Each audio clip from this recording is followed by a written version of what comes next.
All right, all right. Welcome to Hitting the Road. Today I am here. I've got the pleasure to speak with music artist Allison Eide. Allison, how you doing? I'm so good. How are you? I'm doing really well. Thank you again for just jumping on and taking the time to get to know us and letting us get to know you, which is really kind of the whole point. So happy to have you on. And Allison, so here's the thing, just full transparency. Full transparency.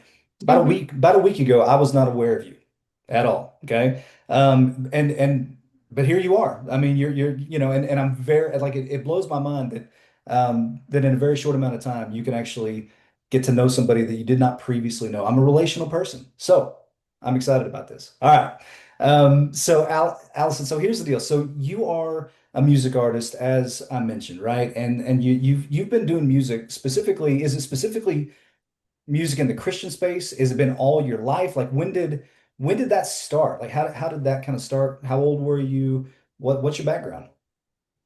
Totally. So I was raised in a Christian home and which I'm so grateful for. And my dad was a worship singer-songwriter artist himself. So I actually grew up watching him tour and do his thing. And when I was probably like 6 years old, my older brother was getting to take piano lessons. And straight up, I was just super jealous. He could and I couldn't. Yeah. So I decided to like crawl up on the piano and teach his songs to myself. And eventually my parents were like, let's just shove her in lessons. She's Yeah. already trying to learn. Literally two piano lessons in, I fell in love with making songs and composing and writing and performing like all of music. I was like, this is so me.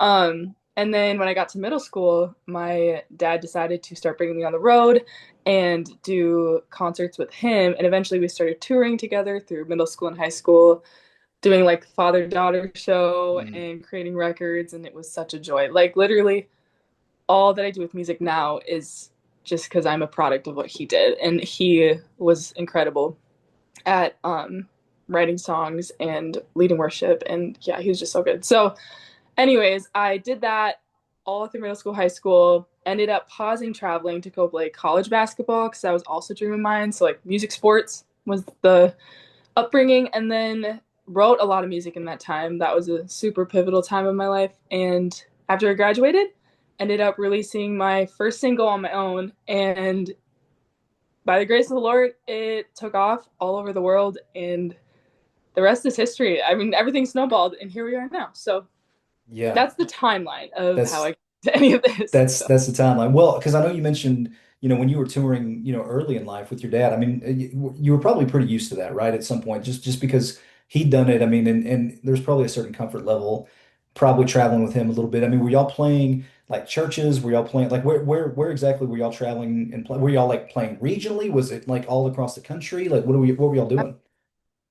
Every type of show you can think of. So like everything was all around the US in churches, conferences, youth retreats, festivals, venues. Sometimes like it varied, but all the different types of shows. So I felt like I was given the full spectrum of music industry experience from like middle school, high school, like from the weirdest shows to some of the most amazing huge shows, and it was a joy to get to do it with my dad.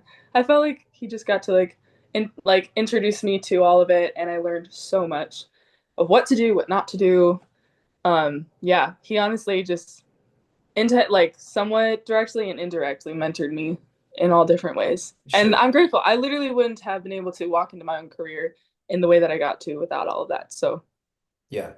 No, absolutely. And so I know you mentioned, that you're driven, or you've been seems like you've been driven since you were really young. And so as I was kind of just like again, just kind of getting acquainted, this week with some of your background, I kind of got tripped up because I was like, she went to Northwestern. And then I was like, no, wait a second.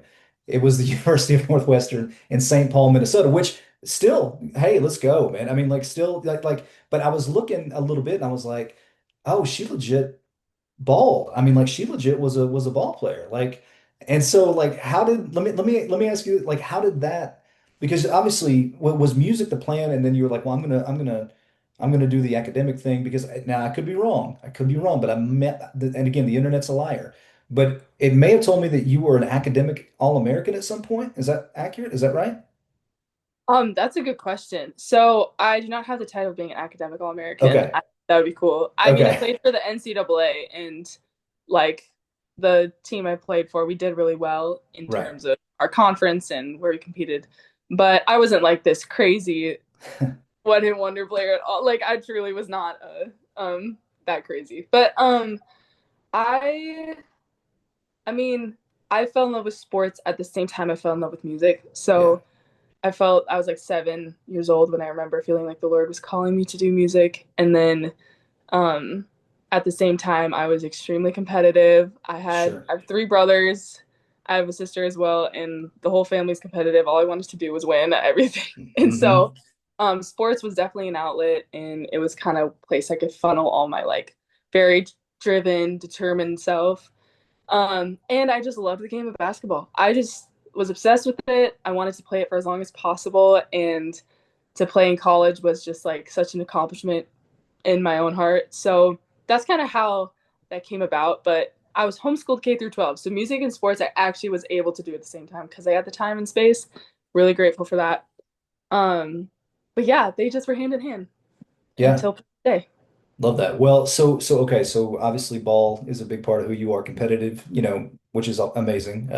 I too am competitive. If I ever got beat on the basketball court, I was the dude, I was like, let's run it back until like I'm not leaving today until I beat you last. Like that's just the way I felt about it. Which is probably not a good mindset to have. Maybe it's a good mindset to have. I don't know. I don't want to say that I was Kobe before Kobe, but I mean I did have the Mamba mentality.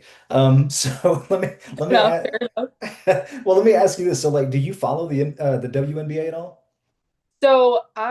Good question. I do not like the NBA. I watch only college basketball, really. The WNBA I watch just for the drama of all that's going down. I wouldn't say I stick with it, which is strange. You'd think as a basketball lover, I would really be up to date with all of it, but college basketball there's a purity to that game that I Mm, really enjoy watching and keeping up with, but when it goes into the professional lane, yeah, I can't. I have beef with it. yeah. So many thoughts. Well, so let me ask you this because again, I'm not going to sit here and tell you that I'm a WNBA like guru, right? But here's what I'd be curious to get your thoughts on, right? So the Caitlin Clark Angel Reese beef, is that real or is that just good theater? Like what is that? Probably yes to both. I would Yeah. say you have two highly competitive players who just started beefing in college, and then the internet embellished everything. So I would say it's both. You think I it's think it's both? fun. I think that's what put WNBA on the map is the entertainment side, which is Yeah. unfortunate, but it is just how the industry works. Um, which I love though. Yeah. I like seeing females excelling in sports in any way, shape, and form. I'm like, yes. Yeah. Yeah, But totally. Well, so because I was watching even last night, I mean, it was all over. I mean, they were just, I forget who it was, but Caitlin Clark was just getting beat up again. he's just feisty. Yeah, Mhm. but I'll say this, and I'd be curious. So I don't know that I've ever seen someone shoot lights out, regardless of gender, like Caitlin Clark shoots. I mean, she is insane behind the three-point line. I mean, she's pulling it from the He's cool. logo. Yeah, she is, man. She's incredible. So yeah, I just didn't know if you were following that, but I know that I love it that it's a big part of who you are and a big part of your story is just being competitive and athletic. That's awesome.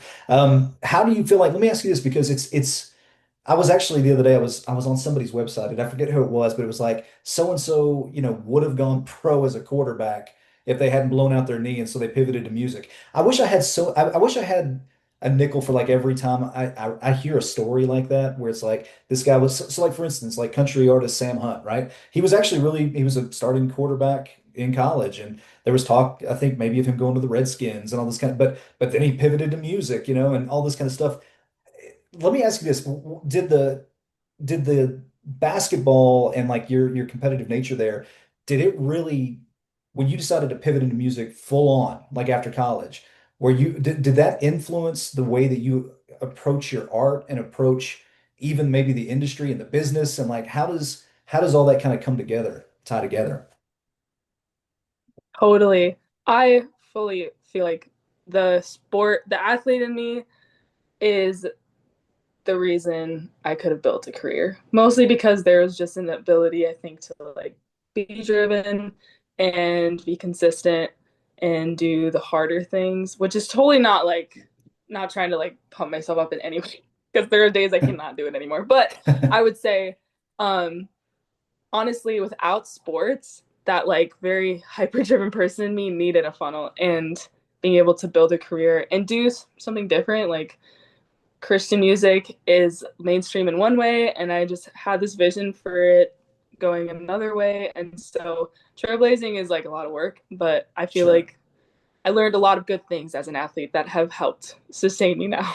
Yeah, totally. Well, and speaking of your music too, because I did have a chance to kind of find some like deeper cuts, some like deep cuts from your like some of your earlier stuff, right? You mentioned like you and your dad. I think I saw a video of, you guys doing like Mary Did You Know, that kind of thing, right? But and tell me if I'm wrong here, and because I'm curious about something. So I noticed that it felt like that for me there was a noticeable shift in the art and maybe in the music a little bit, like kind of as you maybe got a little bit older, or and I'd be curious to know because I was mentioning earlier to Thomas, your manager, I was mentioning that Christian music sometimes can be guilty of wanting their artists to be very just packaged, right? And sugary sweet kind of thing. And not that you're not sugary sweet, because you seem like an amazing person thus far. But I would say that your music has a little bit more grittiness than I think most Christian artists would have. And it seemed like there was a switch that kind of happened at some point where you kind of became a little maybe grittier as an artist. Is that fair to say? Is that safe to say? Totally. No, you're totally on track. Yeah, it was pretty intentional too. I'd say all of the songs through the timeline are authentically me in whatever season I was in, but as of like when I released my first song, Love Who I Am, and that went viral. And then the next one that went viral was Liar, Truth Is. When Hmm. those two took off, that really paved an interesting path of like this unique attitude that wasn't very girly or sweet necessarily. It was very earnest or really kind of like edgy. And for some reason, I loved the combo of both of those. And I think there's a time and place for all the different attitudes and like having something that's really tender and gentle and then having something that's more maybe edgy or aggressive. And I think both sides are beautiful. And I was just like, I don't know, the competitor in me and the fighter in me, after walking through a lot of hard stuff and everything, I'm like, I feel like that has a place in Christian music, Yeah, and I would love to authentically deliver that if it leads people back to Jesus. Like, and if it does, then I'm here for it. If it doesn't, we'll adjust, we'll pivot. I just want people to accurately be pointed back to Him. So that was kind of the approach, but I sure. love it. It's very me. I love the strength and the grittiness, and it's Yeah. just a fun way to make art. So. Yeah. Well, it's funny because you mentioned the song Liar, Truth Is, right? So can I real quick because I there was something that resonated in me here, right? Let me tell you what it was.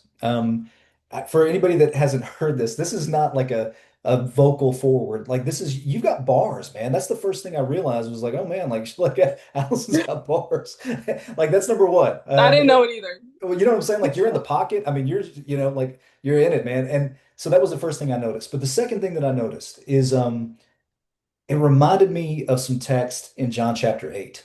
Okay? Let me Mm-hmm. can I explain and you tell me because I'd be curious again to know what you think. So Jesus is talking to these kind of newer believers, kind of converted, kind of guys. And they were just like, hey, we roll with Abraham. And Jesus is like, yeah, but understand that I'm kind of the guy. So, until you kind of get that, you're still a slave. Um, Mm-hmm. so in all that, they said, well, we're not slaves at all. I don't think we know what you're talking about. You're not a slave. And in all that, that's when Jesus basically said that it was only him that could set you free. That in him you are free indeed. And I'm going to read this real quick, and I'm going to butcher it, right? I'm going to read this real quick. You had actually, and I had it earlier, and I'm going to find it for you real quick because I'm curious, and I had it earlier, and I don't have it now. But there was this line where you were calling. It sounded like you were probably calling out the enemy in that song more than anything, right? Is that accurate to say you're calling out the enemy as the liar, right? Um, okay, gotcha. But you mentioned in that like I'm free, you're not, is what you say, right? I'm free, you're not. That's what you say. Tell me Hmm. about that freedom like that you have in Jesus. Tell me about that freedom and like how is it? I mean, what does it look like day to day for you to walk in it? That's a great question. Um, when I wrote that song, it was like well, I had the song idea and then I brought it to my producer and a writer friend of mine and we like recorded it all in one day and I was like, this song's a bop, like this is really cool and I love the confidence in it. And then ended up holding it for like 6 months and then I was like, I think it's time to release it. But the time it was being promoted and coming out, I was probably feeling the lowest self-esteem I ever had in a long Mm, time. And the irony of that where I'm like this song coming out so confident and then yeah, internally I'm like actually so unconfident. Um and I think the irony of the timing is what really spoke, like that song spoke to me full circle in that time. But I think the goal of the song was to not only give someone verbal truth, to actually like speak over, like with authority, rebuke the enemy and go, I know my position in Christ. mm, But it was to create a sound that actually like invited those emotions. yeah, So the song is upbeat, it's rock, and it's pop, and I rap, try to rap it in, and yeah, I never knew yeah, I would do that totally. ever in my career. It was just for fun, and I think the beauty of music is you can actually like create a whole sound and something that propels the lyrics into like reality. Like I don't even have to say like I'm free and you're not. I get to like say it within a really cool groove and something about that mixed Yeah, together. Um, I just would hope gives someone a voice to know their worth in Christ. So yeah. No, I I don't know if love that it. answers your question, but No, that it was the does. approach. No, it does. I love that. And let me ask you this because, like, I think that, and we could go any number of ways here because, I really think that there's a lot we could talk about. But you've kind of mentioned and you've been pretty honest and an advocate for mental health, right?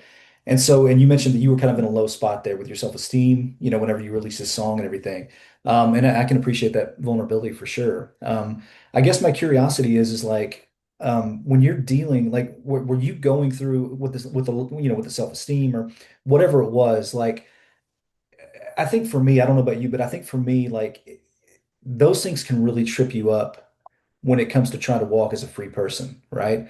Because you kind of feel I don't know about you, but you can kind of feel isolated sometimes. And maybe Mm-hmm. community is not something you're necessarily reaching out for. Maybe you stop answering your phone, you let things go to voicemail, you get to text when you get to texts, whatever it is. Like, so I guess my curiosity is like, was there something like in that season or that you were just thinking to yourself like I've got to deal whether it's grief, whether it's whether it's like you said, how did you lean into the freedom that Christ gives you as best you could when you were walking through maybe some of your toughest times?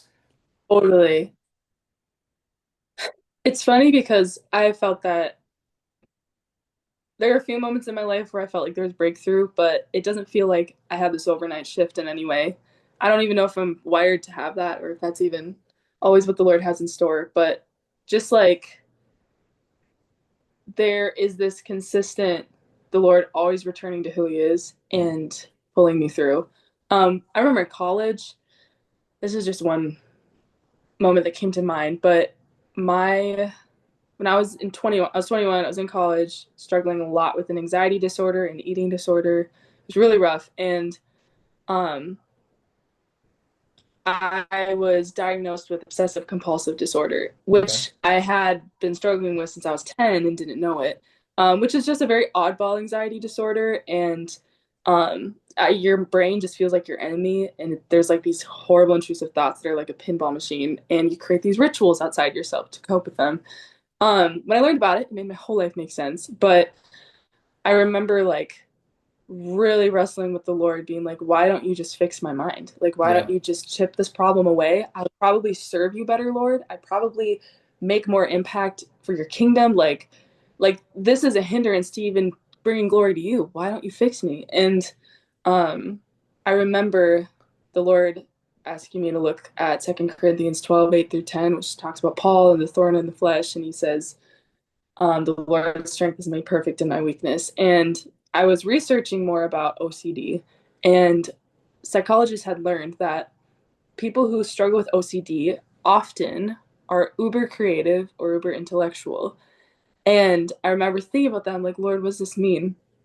And I realized in that moment, my whole life, literally since I can remember, was me just wanting to create all the time songs, books, dances, whatever it might be. And I love to create.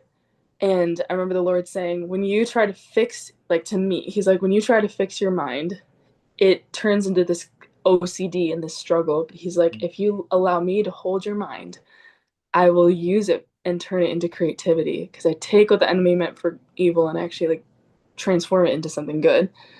And it was in that moment I understood Second Corinthians. I was like, actually, me being at my weakest and this fragile is the perfect position for me to be in for the Lord to do something immeasurably more than I can imagine. And that freed me to be like, I don't have to fix or chip something away. Like my brain is hindering. In fact, that is the funnel which the Lord will do really good things. And um, I'd say that scripture is what I return to when I feel like an absolute disaster or um, when mental health becomes really low, which still does. I have to learn a lot of coping, like healthy skills and tools to like manage life. But that is what has kept me always knowing my freedom that is my portion in Christ and choosing to live it out even but it's less of a try hard thing. It's like literally I'm allowed to be weak and that's the best position I can be in. So I don't Yeah. know if that makes sense, but that is No. a key part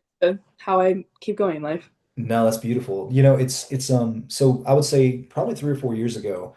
I would say by and large, man, I try to be a pretty cool customer, right, in life.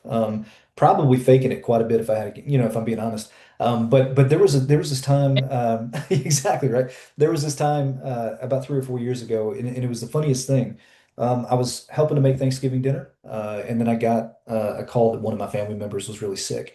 And I can't explain it, but so I went upstairs and I was kind of again getting ready for family to come over.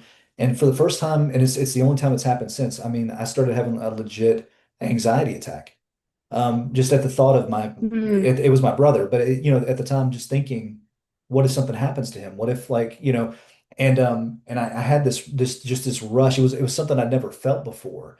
And I mean, there mm, was literally nothing. I mean, it was this warmth, but it was like needles. It was a weird feeling, right? And I remember, I talked to somebody about it. I talked to a counselor about that feeling.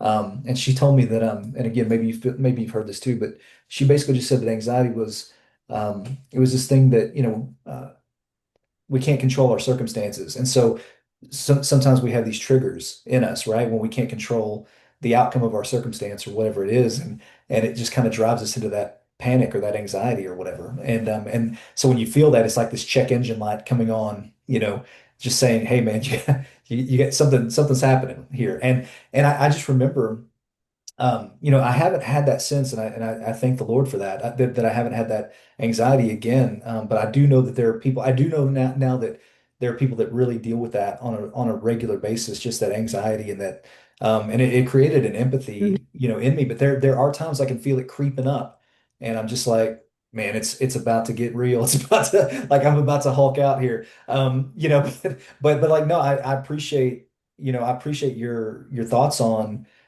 that and how like in that weakness, in those moments where we literally are out of control. I mean, we have zero control, no control. And I think that's something I've learned. I don't know about you, but like I'm in control of very little. I mean, truly, if I'm Mm. being very honest. And but I appreciate your, saying, hey, this is how I like in that weakness. It's probably right where I'm supposed to be. This is where I can do useful things. I don't think we're useful in our weakness. I don't know about you. I think sometimes we feel like, hey, I'm just knocked out. It's funny that we think our worth is even if we're useful. Yeah, Like the yeah, Western culture's really taught us that it's like if you can't contribute anything, or if you aren't doing something successfully or achieving, then you're actually kind of useless. Like it's I don't know, it's fascinating that we do feel like that. But yeah, anxiety is real. for I've had sure. chronic anxiety my whole life, and I can tell you that what you've walked through, it's not easy. And so Yeah. it takes strength to push through a lot. Yeah, absolutely. Well, thank you for just being so open about that. And so let me flip it up real quick. Okay. So I know that you'd had the record a little, again, I've been kind of listening to it, downloading it, listening on Spotify. So so are you touring right now? On where are you I'm sorry. Are you touring on Love Who I Am? Is that the record you're touring on right now? Or are you making new music? Like what's kind of going on with Great that? question. Yes, I went on my first headline tour this spring for Love Who I Am the Record, which was super fun and an amazing experience in a lot of ways, and challenging in others, but both and. And then this summer, I am hitting tour this weekend actually, and lots of different festivals, different headline shows, a variety of different types of shows, which I'm super pumped for. My band and I are so ready. Yeah, absolutely. Well, and that's what, when I was looking earlier this week, I was just kind of looking at some of the festivals that you're going to be at. And, I mentioned to our team before you and I jumped on that, I think that Allison's really about to get more traction, is what it sounds like, what it looks like. Let me ask you this, because, you know, you're going to be, it seems to me, you're about to be in front of more people than you've probably ever been in front of maybe in your entire life. Maybe I'm wrong, but I mean, you may have a really strong stretch here where it goes a couple of years, 2, 3, you know what I'm saying? Where it's just like running hard. I don't know. Totally. So let me ask you this, like, how do you deal with the responsibility of being someone that is kind of, bearing the image of Jesus out on the road? You know what I'm saying? Because we do live in a time where a lot of young people that are new in faith and that kind of thing, like they really do treat music artists, people on the radio, like they treat them like this beacon of, absolute truth sometimes. And which is, by the way, too much pressure for someone like yourself to hold up, if I'm being quite honest. But like, how do you, is it just living authentically, or like how do you see the next handful of like months or years or whatever? How are you going to live that out and walk that out when you're out in front of people? Yeah, I mean, I definitely more and more I do this feel the responsibility grow heavier, and I'm like, Lord, I want to always honor you. Yeah. I one thing I've kind of like as I've walked into this career, like started building it with the Lord, is having the right order of operations. And what I mean by that, and this is what I feel at least. To me, the songs are the ministry that help point people back to Jesus, and the songs are what I get to like co-create with the Lord. And wherever the songs go, my brand, my team, everything follows. Yeah. And to me, that is then letting the Lord take the reins. And I am just always like, Lord, how can I keep this in place? And so that's kind of my core philosophy and like how I approach all of this. And then I would say something, the worship genre of Christian music is fascinating to me because it's like songs that are to directly exalt the Lord and to give him like direct praise, which is amazing. But then you have all these like super big worship groups or artists and stuff, and it's like it's still entertainment. For me in my music, I've wanted to make art that helps people connect with Jesus, but I know that my art is also an expression of entertainment, and Yeah. I think the Lord is in all of that. But I'm not going to pretend like I know I get on stage and I know there's fans and I know there's entertainment in it, and I decide to live in that instead of being like, nah, it's all for the Lord. I Yeah. do want it to be all for the Lord, but I'm also gonna be like, no, this is theatrics. This is fun. This brings joy. This causes people to scream and get excited or have fun with everyone. I just think if it's at the end of the day they're walking away thinking more about Jesus than me, Yeah. then I've done my job. But I also am not gonna just like sugarcoat it or hide it and be like, no, I Sure. know it's entertainment. And I Sure. enjoy that. And I think the Lord has designed us all to enjoy that. So that's kind of my perspective. Yeah. Well, so here's the thing. Here in a second, I really, I want to, I know you're about to, like I said, you're about to get out and about and do some really, it looks like really great things just out on the road, which I'm excited for you. But let me ask you this, because I'm just curious from a songwriter perspective, and this will be, and then we'll kind of wrap up. But from a songwriter perspective, like, do you feel a responsibility? Because okay, so let me just not beat around the bush here. So there have been some chatter, about watered down lyrics or things that maybe not aren't theologically sound, that kind of thing, in Christian music. Okay. Do you feel as a songwriter, are you just like, is there is there consideration of theology in what some of the things that you do, or maybe some of the, I don't want to even say apologetics that you kind of cling to, but like when you're writing and you're trying to direct people towards Jesus, what does that process look like for you? I mean, are you prayerful ahead of time? Are you prayerful during? Like what, are you prayerful at all? I mean, like what does that songwriting process look like? Hmm. I think every song is a different story for sure and how it comes about. Honestly, my how I process all of life, internally, externally, and this is how I've been since I was a kid, is through making songs. Yeah. And so it is personally my outlet of existence is just to write a song and think about everything. Um, I would say in terms of like the responsibility of holding sound theology and honoring the Lord and not distracting people from who the Lord is and his character and how he wants to be in relationship with people. Um, Something I approach in my songwriting is when I write all these different songs, prayerfully asking the Lord which one belongs out in the world to do ministry and which one is just for me. Yeah, And that's I good. think that keeps me in a place of hopefully discerning by the Spirit of yeah, what is the role of each song I write.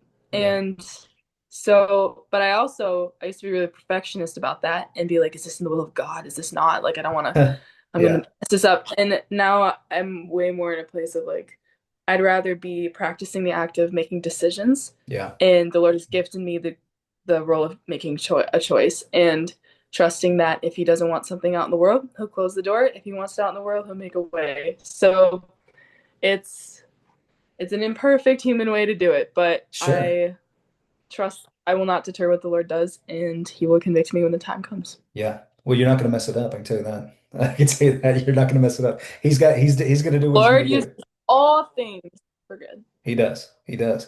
So, all right. So, Allison, before I let you go, here's the thing. The podcast is hitting the road. You're about to hit the road. So, real quick, I'm going to mention just real quick where you're headed, if that's okay with you. Looks like starting Yeah. here, just in a handful of days, you're going to be in Sheldon, Iowa, Kearney, Missouri. You're going to be in Oshkosh, Wisconsin, Mineral City, Ohio, Darien Center, New York, South Troy, New York, and then you'll be in East Pensacola Heights, Florida. Jacksonville, Florida, Meridian, Idaho, which is you're getting around there. I mean, that's you're going to be moving and shaking. So happy for you, excited to meet you, excited to get to hear a little bit more about kind of the fabric of who you are. It means a lot that you would jump on. And real quick too, I would say anybody that's going to listen, anybody that's going to hear this episode, you can go to AllisonEide.com for any kind of tour updates. And Allison, you've been amazing. Thank you so much for just jumping on and having a conversation with me. And again, safe travels as you go out this next couple weeks. Amazing. Thank you so much for having me. Yes, It's a ma'am. joy. Yes, ma'am. We'll talk to you soon.